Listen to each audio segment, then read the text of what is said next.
Hello મિત્રો, જય માતાજી. કેમ છો? તો બધા મજામાં. આ કેરીનું દેશી ઝાડ છે. આ કલમ નથી, આ દેશી કલમ, દેશી આંબો કહેવાય.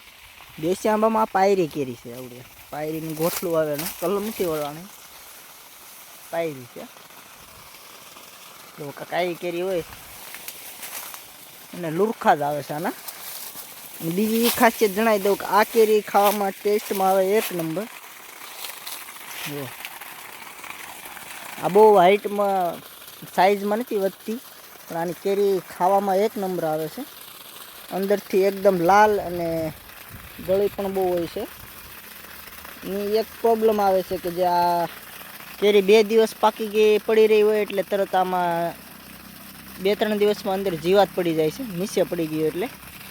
એટલા માટે આને 1 દિવસની અંદર પાકી જેટલી પાકતી જાય ને એમ ખાતી જવાની.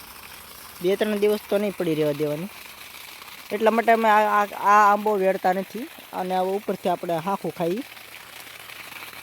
ખાઈ ત્યાં આંબો પૂરો થઈ જાય છે. દરરોજની 10-15 કેરી પડે આની, એમાં ખાવામાં યુઝ કરી. બહુ મજા આવે ખાવાની. ટેસ્ટમાં એક નંબર કેરી આવે. કેસરનો પણ કાંઈ ન આવે ખાવામાં. એક તો આ પાયરી, એક બીજી છે નીલમ અને ત્રીજી છે લંગડો. આ 3 કેરી ખાવામાં એક નંબર આવે છે.